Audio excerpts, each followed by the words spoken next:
I woke up a few days ago with a really bad idea, but also kind of a funny idea. I want to build a pig right here. Noah's been working so hard on this huge Star Wars build, and I want to build a giant pig in it. Not only do I want to build a giant pig in it, but I also want to fill it with pigs to the point where when he opens the pig, hey, where are you going? Ah, there we go. Where when he opens the pig, it is also gonna explode with pigs. So yeah, we're gonna do that today, and James is gonna help me to build this giant pig, and yeah, it'll be fun. We'll see how it goes. It may be the worst idea in the world, but you know what? We're gonna have fun with it, and I can't wait to see his reaction. Where are you going? All right. Well, let's get started building a pig.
Secretly, I have been breeding pigs behind Noah's base. So here is where we are, and just over there is where Noah's base is, and where we're working on building the pig that we're going to fill with pigs.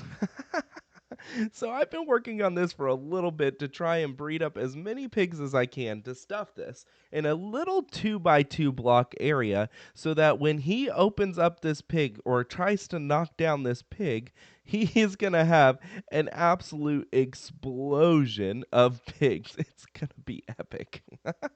Or it's going to be really dumb. I have no idea, but I've had fun doing this regardless, and I had the wool from the wool farm, and so I thought, well, you know what? Let's just do it. And so I've been slowly breeding these up, and now we're going to go ahead and try and get as many as we can over into the pig farm. We might breed them up just one more time before we officially close it off and just let him discover this giant pig at his base when he logs on the next time. So that's what I'm going to do now.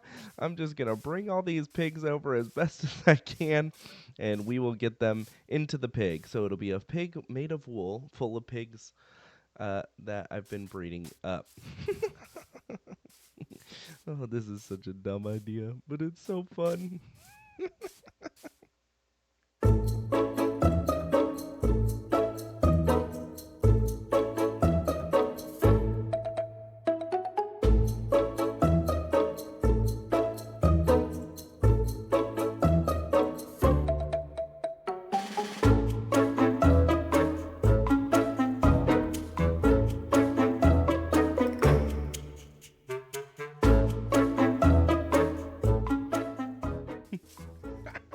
can almost see the pig legs popping. Yeah, you can kind of see them like the shadow of them. Uh, Well, right here we have the pig all completed, and just in this little 2 block area, we have all of our pigs spawned up.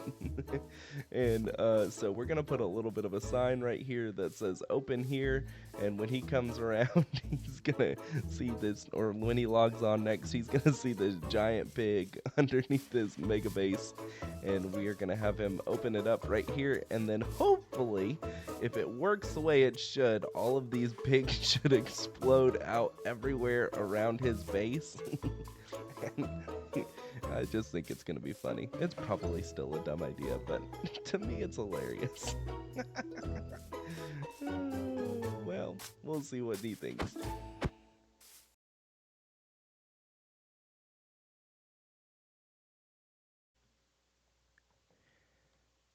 Now, I can explain. As you might have already noticed, I do have a totem of undying. You see, I was walking to Noah's village one day when I noticed that there was a raid that had started. And so I decided to go ahead and help him because there was nobody in sight. And I was able to defeat the raid. And when I did, I got 5 totems of undying. I did give one to James so he could defeat the Wither and get us some beacons going. But I did get some totems of undying. I didn't want you to think I like cheated him in or anything. It was definitely a raid. It was off camera. I didn't have my camera turned on or my recording software ready, but I did have a raid happen and I was able to get a totem of undying. Also, I am in diamond armor, and this is from the villager trading hall that I'm about to explain here in just a moment. All of these villagers now have the jobs that I need them to have. Now, you may notice that there are some villagers back there who don't have specific jobs for this villager trading hall. They're just kind of farmers for now. And the reason for that is we really don't need all 40 villagers to get all the trades that we need in place. We just put 40 villagers in so we have the potential to spawn 4 iron golems at one time. And so that's the reason why we have so many in here is not because we need it, but because the more iron, the better. And you'll kind of get a good understanding of that. But we were able to get all the village trades that we want. So we got chest plates and leggings, boots. We were able to get helmets and all sorts of enchanted books. We were able to get some swords and axes and hoes and shovels and golden carrots and apples and weakness arrows and crossbows, all sorts of important things that we needed to go ahead and just explore the rest of the game. So I kind of wanted to show you just a real brief summary of how this villager trading hall works so that we can get started with the rest of the game. Now I wanted to start first with a simple sticky piston and a lever. So how this works is we go ahead and place the sticky piston in front of the workstation, and then we go ahead and place a lever on top of that. Now, I want to get this guy to have the correct trade. Say I wanted to get apples from this guy. Now, I did want to mention that we do have a resource pack that shows us all the trades, so we don't have to constantly kill and swap out villagers. This just makes it a little bit faster of a process, and it's more helpful to us in the long run to have that available to us. So we did add a resource pack that will help us with that. Anyway, say this guy was not trading apples and I wanted him to trade apples. And what I would do is I would go ahead and take the sticky piston and I would unlink this guy from the trading station. Now, the first workstation, he's going to link and have the exact same trades as what he had before. But when you unlink him again, he's going to have different trades. That's only for the first one, not for any other time. So now, say he didn't have apples still and I wanted him to have apples, I would unlink him and I would relink him and I would keep doing this until I got the specific trade I want. And hey, what do you know? There's now apples here for trade. And then I would go ahead and work down. So first I would need some wheat or some emeralds to get some bread, and then I would work this until it fills all the way up to the end of this bar, and then I would go ahead and work it down until I got to the apples, and then work down to the melon level to trade for emeralds, and then so on and so forth until I got to the real prize, which is the golden carrots down here at the bottom, which would be what I would want to eat. And so for my character, and so I got those as well. And so that's kind of how you roll all of these. The villager librarians are going to be a little bit more challenging to get some of these trades that you want. As you can see here, we have an Unbreaking 2 and an Unbreaking 3. The reason we locked in this Unbreaking 2 is because we never thought we were going to ever get this Unbreaking 3. We tried and we tried and we tried, and we could not get a villager to lock in at an Unbreaking 3. Finally, we were able to get one, but we thought, you know what, just in case we can't get them, we will keep rolling. Once we figure out which trades we want, we do what's called locking the villager in. That's where we do the first initial trade on the villager. So if you trade paper or emeralds for bookshelves, that'll start the trading process, which will fill that bar just a little bit, and that means that that villager cannot have another workstation in front of it that it will link to. Let me give you a good example. If I wanted to make this villager over here into a grindstone villager instead of a composter, then all I would have to do right now is trade that out, and now see, look, he links to this workstation. However, if I were to come right here and trade him coal for emeralds, that would then lock this villager in place to that workstation specifically. And that would mean that I could not make him turn back into linking to this composter workstation any longer, because he would be locked into the other workstation. And so once we get all those trades that we finally want, we go ahead and trade all the initial trades, and then we lock them in. After that, we use our early game resources that we worked on developing, like the sugarcane and the leather, to make books right here, or like the melons and pumpkins, or the iron from the iron farm, to go ahead and take all of these and trade them with the villagers to start gathering emeralds and other resources. Let me give you an example. Say I wanted to come over here, and I've worked the prices down, and I'll explain that in just a minute, but say I wanted to trade the iron that I got from the iron farm for emeralds. I would grab the iron from the iron farm, come over here, and I would trade this villager as much as possible for the emeralds. So now I have 12 emeralds from the iron that I gathered from the iron farm. Or say I wanted to get some more emeralds from this guy over here. I would take the pumpkins that I got from the automatic pumpkin farm, and I would go ahead and trade this guy the pumpkins for the emeralds. So this guy, this guy, this guy, and this guy can all trade iron for emeralds. This guy, and this guy can also trade iron for emeralds. These two over here can trade pumpkins and melons for emeralds. This guy over here can trade sticks for for emeralds. And then some of these librarian villages, beyond just the paper that we can make from the sugarcane to trade paper for emeralds, but we can also take this and buy books and then trade books for emeralds. So I could come right here, trade these books for the emeralds from the leather and the sugarcane that I had. And then there's some of these villagers, yeah, this is one of them, where I can trade 3 emeralds for a bookshelf, which gives me more books. So I can trade iron for emeralds, and then I could come over here and trade emeralds for bookshelves. I can get those bookshelves and trade the books for more emeralds if I need more emeralds, or if I need more books, then I can use more of the emeralds to buy the bookshelves, and it becomes a self-sustaining system at that point. Now, once I get all those locked into place, I do typically go over here and go behind the farm, and this is why I left this small little gap, and Phil was gracious enough to help me design this so that it looks a little better. And we have our resident neighbor over here. His name is Jack. Hi, hi, Jack. And get it, Jack O' Lantern. Anyway, corny jokes. And we have all these openings on the bottoms of all these villagers. And I have these powered rails in place.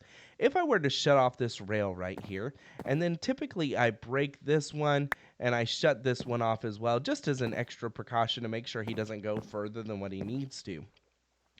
I can then go over here to Jack, and I'm not going to do it right now because I don't need to. And I could go ahead and, if I had a shield, press this little button right here and push Jack this direction, and he will stop at whatever level I have him stopping at. So if the power rail is off here, he'll typically get stuck right here, and he will turn that villager right there into a zombified villager. Now you're probably thinking, why would I turn this villager into a zombified villager? Well, that's so we can get their prices to be lowered. There's only a couple of ways to lower the prices of a villager, and one of those ways is to do the zombified villager. The other way is to get hero of the village from a raid farm. So once I've zombified that villager, I can come over here and I can trade the Fletcher over here for weakness arrows. This we got this trade in, and so right here I can trade that Fletcher for the weakness arrows. I can trade this guy emeralds for arrows. So again, self-sustaining system, and then I could take the emeralds and the arrows and come over here and trade this guy for a weakness arrow. Then I could come over here and trade this guy, oh, actually this guy right here, for apples, and I can convert those with the gold farm into golden apples that I can then use to make a curing station. So now with my crossbow that I got from the Fletcher as well, I can come over here, I can load this weakness arrow into the crossbow, and then I can shoot one of the zombified villagers from into with the weakness arrow, and then I can right click him with my golden apple to cure him. I may try and show you this a little bit later, but for now I don't. I've pretty much got the prices where I want them to be, so it would just be more of an example than anything else. But yeah, and then that gets their prices lower. So you can tell this guy right here, he started out charging 32 emeralds and one book for Curse of Binding, or this one right here, he charged 9 emeralds and one book for a Knockback 2 book. But when we were able to cure him, you can see that 9 was crossed out right there, and now he just is charging 1 emerald and one book for a Knockback 2 book right here. And so that's really helpful to try and get their prices lower. Some of them, like Protection 4, are going to be even more of a pricey thing, or an Efficiency 5. Let me see where that one is. So an Efficiency 5 started out at 37 emeralds charged, and we were able to get him down to about 12 emeralds plus one book. Now that those prices are then cheaper, we have to go through and cure.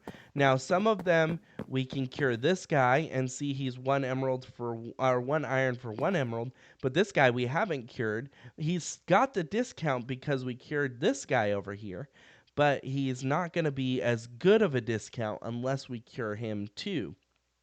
So that's why he's only 3 emeralds for 1. I mean, 3 block ingots of iron for 1 emerald, as opposed to 1 block of iron for 1 emerald. So we could go ahead and lower his price a little bit, but for now, it's pretty sufficient. Anyways, once we get all that, we'll have the emeralds that we need, and we can come here to this guy and say we need a pickaxe. We could trade this guy for an Unbreaking Efficiency 2 pickaxe for 1 emerald total right here. So if we needed a diamond pickaxe, a diamond shovel, anything like that, a diamond hoe or a diamond axe or anything like that, all of these guys have access to all of those items. This guy right here has access to a sword that I can trade with him, and I definitely need to work on lowering his prices actually, because that's still pretty high. 18 emeralds for 1 sword. But anyways, once I get that, I have all the emeralds from trading all these different villagers for all their different items to get those items that I need. And then I can trade for all the tools that I need, all the swords that I need, all the armor pieces that I need over here with the helmet, the boots, the chest plates, and the leggings, all right here. And those guys trade for 1 emerald for that. And then once I get those armor pieces in place, I go ahead and add all the books onto them that I need. So let me show you as an example. Right here, I have a full set of diamond armor that I traded 1 emerald a piece for, a bow that I traded the Fletcher over there for, and all of these books that I got from trading all these different villagers right here. So say I needed a unbreaking book, I would come over here, I would click this guy, and he would say 6 emeralds, 1 book equals 1 unbreaking book. So I would go ahead and trade him for that. And then I would get all the armor pieces and all the books that I need. So I kind of wanted to show you a little bit of what I put on all of these items and what I kind of look for. I'm just going to show you some of the base items. There's stuff like tridents and crossbows and other things. We could go into it and be here all day. And again, this is my personal preference, but it may not be yours. You may want to add something else to this, or you may want to take some of these items away. These are just my personal preference for what I like to add onto all of my armor pieces that I find the most helpful. As I'm preparing for like facing Wither or facing the dragon, all of these things I find super helpful. Here are my favorite enchants to put on every piece of armor, weapon, and tool. These books were all obtained from a villager trading hall, and I find them super helpful. So, for our armor pieces, we like to add protection 4, unbreaking, and mending.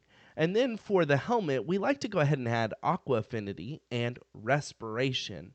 This will help us to breathe and break blocks underwater a lot quicker and breathe underwater a lot longer. For the boots, I like to go ahead and add feather falling. This helps to prevent fall damage from occurring to the player, and also depth strider, which helps us to move faster underwater. For my bow, I like to go ahead and add unbreaking infinity, which allows us to have unlimited arrows with just 1 arrow in our inventory right here. So if I just have 1 arrow, I can shoot unlimited arrows from my bow.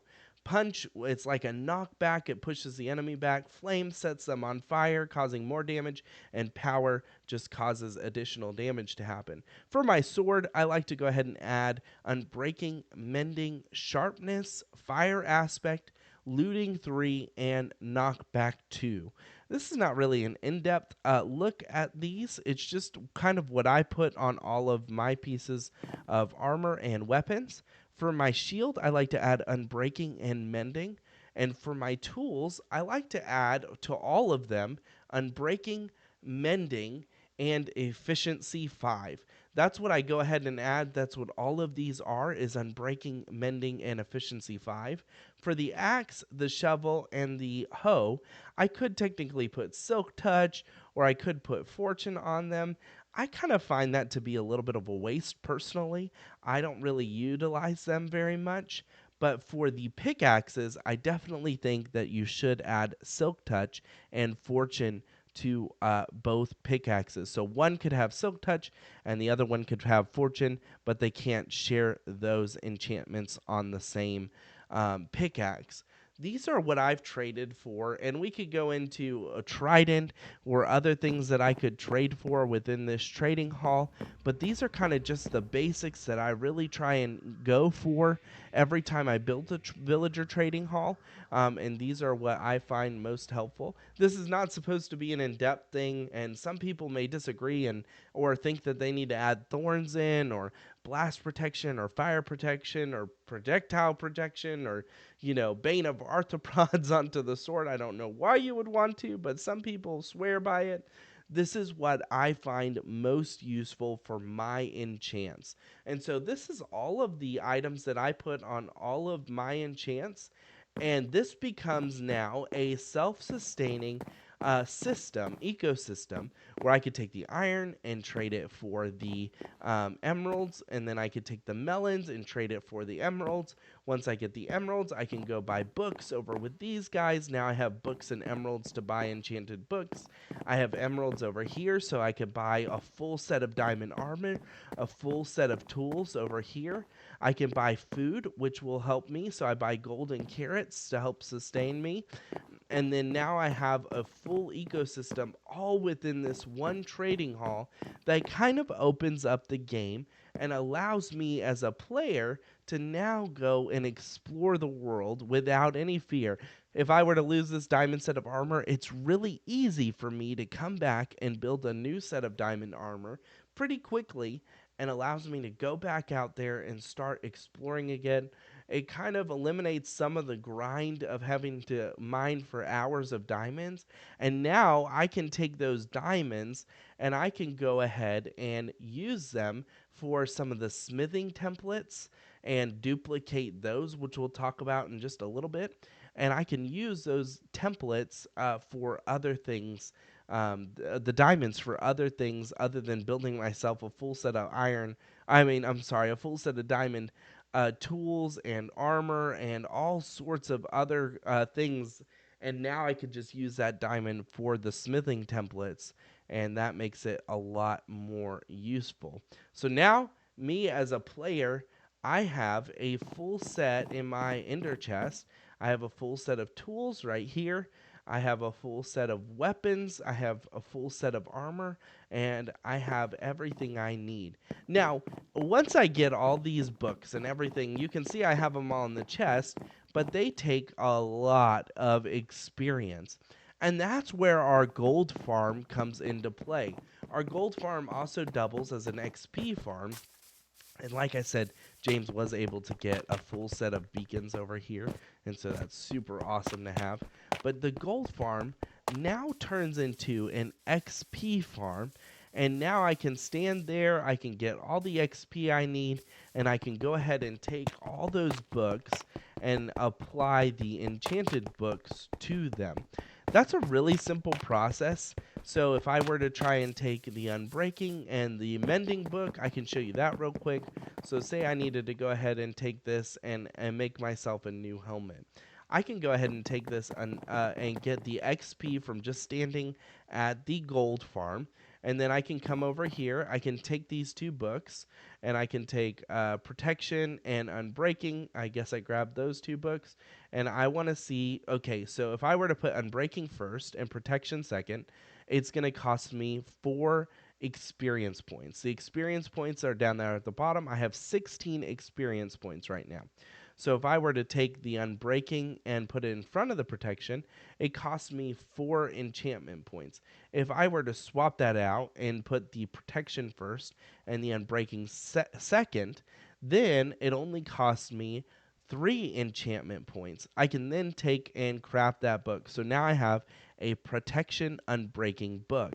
Once I combine all of these books, and look at the bottom, now you see I only have 13 experience points. So that's where you'll need a lot of experience, so you'll need kind of an XP farm to help you with this. Once I combine all of these books in this row, I can then go ahead and add it to the helmet. Now, so this one's probably going to be about 26. This one's probably going to be about 28. This one might be higher because of how many books we're adding. So this one might be about 32 experience points just to make one sword. So this is going to be hundreds and hundreds of experience points. And that's why I say you definitely need an XP farm. If not, you're going to be doing a lot of grinding with like cow breeding or just going to the nether to gather enough XP to put all this together. And that's where an Enderman farm or a gold farm or something like that where you can gain a lot of XP will be helpful. Now, you do gain a lot of XP from villager trades, but it's never been enough for me to go ahead and get everything that I need enchanted. And so that's why I go ahead and why James built an XP farm over there for when we inevitably got to this point where we needed the XP to be able to enchant all of these things. Once I've got all that enchanted, then as you can see, I am wearing a full set of enchanted diamond armor. I have a diamond sword with unbreaking, sharpness, looting, fire aspect, mending, and knockback, which is super awesome. If we were to go out there and fight a mob really quickly, you would see how powerful this one sword can be just because we have this whole enchanted setup. It's super awesome once you get to this place where you have all of these things. Now it just makes exploring the game so much easier. Like this spider right here, boom, done. Um, and so that just makes exploring the game so much more fun and allows me to go out and do more. And then the bow, the same. If we have a creeper sneaking up on us or something like that, look at that. We can easily take care of most of the mobs in the game, including in the nether. And then later on, when we get everybody enchanted armor and weapons, we can go ahead and fight the ender dragon. And we can do that pretty easily, which allows us to build and explore and have so much more fun with the game as a whole. And so that's the Villager Trading Hall in a nutshell. And I hope that this was a help to you. If you have any questions, why do I pick the enchantments that I pick? Or how do I go ahead and get the health down? Or how do I convert these villagers? If you want to see any of more of that, just leave a comment and I'd love to help show you all of that stuff and show you more of how this Villager Trading Hall works if you have any questions about that. Well, that's going to do it for today's episode. If you haven't already, consider subscribing to the channel. We'd love for you to keep watching and never miss a single video. Also, leave a like or comment and let us know what sort of information you'd like in future videos and future content. I think the next video is gonna be awesome. I think we're gonna finish getting our netherite armor and we are gonna go to the end and try and get ourselves an elytra and some shulker boxes because if you haven't noticed, I have a problem with chest everywhere around this little base area, and it's time for me to clean that up and maybe start even building a base. But first, it's gonna make life a whole lot easier if we have shulker boxes. So that means we have to defeat the ender dragon, get into the end, and really go find some shulker boxes and some elytra that we can fly around in. So that'll be the next episode. You definitely don't want to miss it. I'm really excited about that as well. Well, thanks for watching today, and we'll see you next time.